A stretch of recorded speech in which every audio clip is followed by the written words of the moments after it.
Okay, so this is just a supplementary literature, and I have, I think, works by Mark Granovetter, who's a sociologist, by Moses Finley, and 3 works actually by Robert Heilbroner, who I mentioned in the last class. So, getting started, Mark Granovetter is actually a very, very famous sociologist, probably the most famous economic sociologist currently working. And this is his essay from 1985 on over and underdetermination and embeddedness, I think is the title. And this is a hugely popular essay. I actually looked on Google Scholar. It's cited by, I don't know, tens of thousands of people. So it's a very influential essay. And again, he covers issues like embeddedness that relate to the work of Polanyi and others. So again, this is back getting towards the moral economy and these foundations of what we're calling cooperative economics or the cooperative economy. So first of all, what does he mean by over and underdetermination? Basically, he says theories of social organization fall into 2 general categories, particularly those who under-socialize and those who over-socialize. Those who under-socialize are economists in general, and those from related disciplines, sometimes political economy, with the result that these theories tend towards social atomization. You're looking at individuals, you have methodological individualism, and really you fail to recognize the role and place of social conventions and institutions and so on. On the other hand, you have a lot of sociologists and even some heterodox thinkers within economics and political science who he says over-socialize. And particularly, he's referring to people like Talcott Parsons here, who's a very famous American sociologist, I think with Norwegian roots. Granovetter would call a determined, or he over-socialized in the sense that they lose sight of the individual. So on the one hand, you have these people who see only the individual, they see only, atomized social action or individual action rather.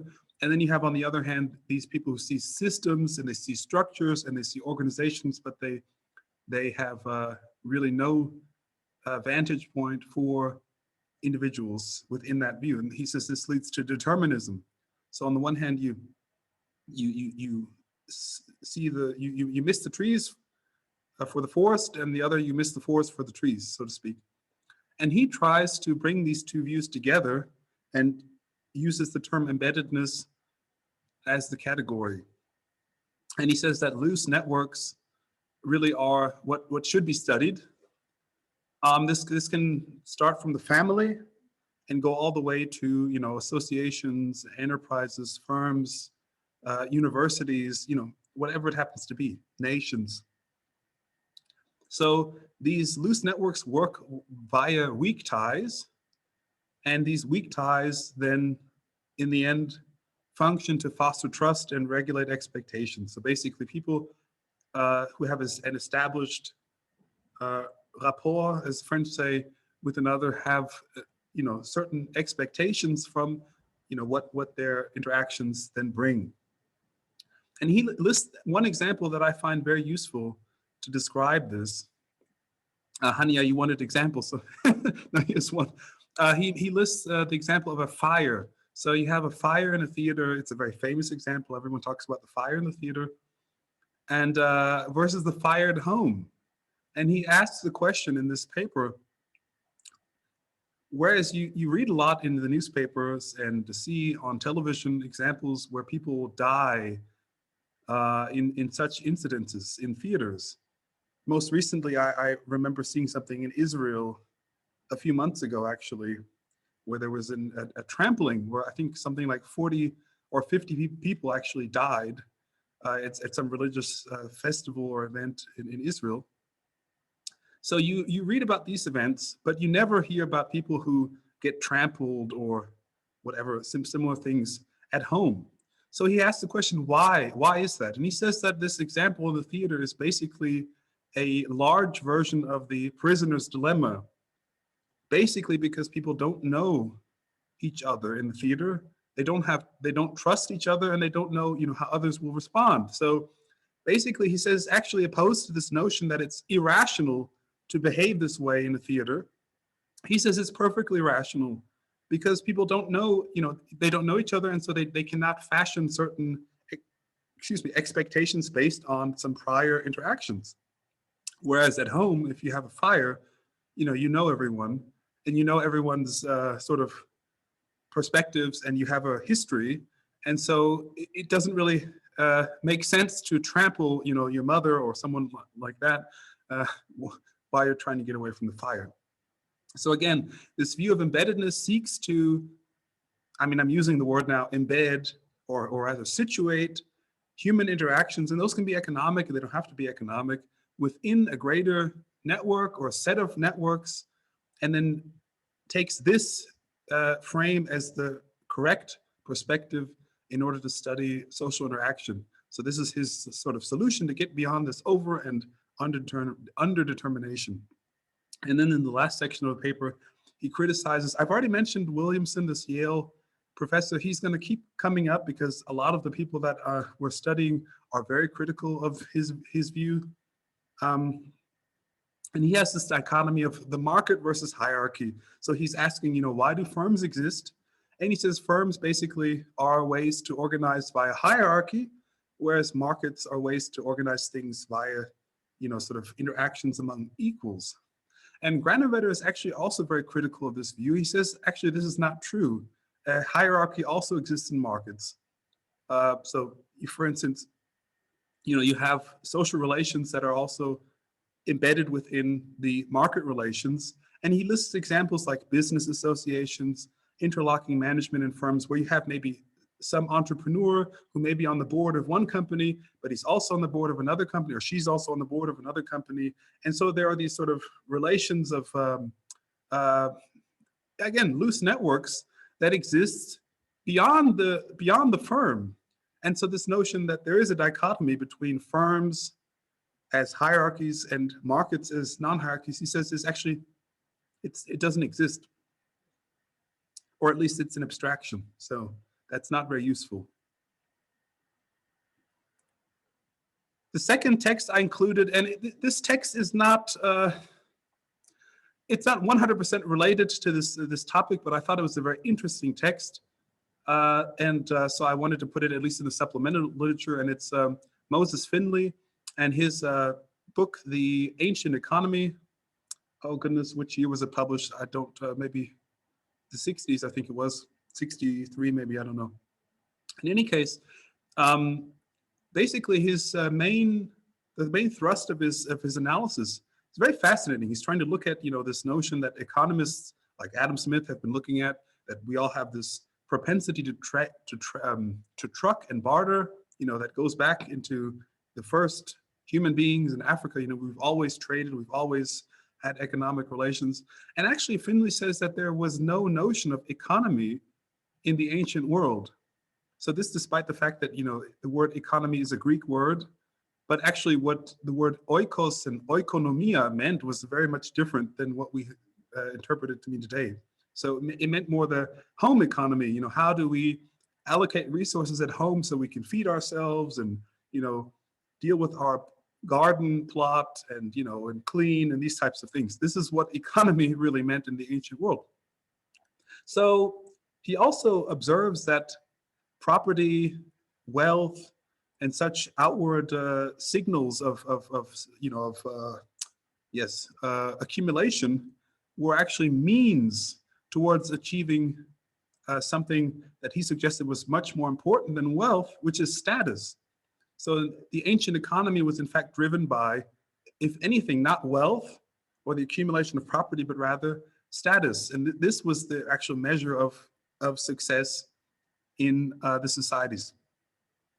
So he also says it correlated with, but was not dependent on wealth. So there could actually be impoverished nobility, in a Greek city-state or in the Roman Republic, who actually still, nevertheless, had very high esteem, and actually says that one of the developments was this distinction between freedmen or citizens and slaves. So basically, one of his most interesting observations in this book is basically that this notion of citizenry as an esteemed category, with respect and participation in the polity, actually arose quite simultaneously with this notion of a slave-based economy, which really occurred for the first time in the Mediterranean around the 7th or 6th century, BC. So again, another perspective on what is economy. Moving on to Heilbroner, there are 3 texts. So these blocks are basically just my summaries of his arguments in these 3 texts. So the first one is The Crisis of Vision in Economics, which is a book just about basically this, about the lack of vision, or I guess he calls it the crisis of vision. And basically, he says that it's important in order to look forward, to look back at the history of economics in the past and how it was organized. So he says that it is important to move away from both classical political economy, which was very much class-based, this notion of an aristocracy versus, a landed nobility versus, the rest. And as well, moving away from economics, which is class-blind. In fact, he says that both of these perspectives are wrong. So one should not be class blind because classes exist, but also this notion of these permanent status groups is also antiquated. So basically, he says one should move to a situation where we're looking at the role of public guidance. And again, this may go back to what some of you were saying and pointing out and questioning recently in terms of how do we actually get to this world that we're looking at, the world of provision, or the world of cooperation, or however we want to call it. So he says the importance of public guidance is very, very important. And here I just put, this is my my reference to see Mariana Mazzucato, of course, who's also very famous these days in economic circles, making a lot of speeches and talks and on podcasts and so on. I'm sure you've heard her, seen her somewhere on TV. But she also talks about the role of the state in creating value. So, and she actually is very much influenced by Heilbroner, and she studied at the same school in the same department where he was at. Basically, getting beyond this notion of full employment, and saturated markets, and seeing the importance of state or public spending, and the rise of multinational enterprise. So we have, the corporation today, as I mentioned before, firms are very dominant actors in the world. And of course, he also says it is important to emphasize moving beyond this crisis, the role of the ecological crisis in determining, what are the parameters of the debate. So thus, in the end, he advocates a dirigist vision, coming from this French school of political economy, which sees a central role for the state and state action. And basically, he says this requires a change in the nature and the status of economic analysis, which he says is typically or stereotypically apolitical, or sees itself as being apolitical or beyond politics. And he says basically this is silly, and that in fact it should incorporate judgment, or it should incorporate normative evaluations and recommendations and so on. So his notion of the correct term is political economics. And it should see itself as being secondary to sociology and actual politics. So one of his concluding statements is there is no apolitical order.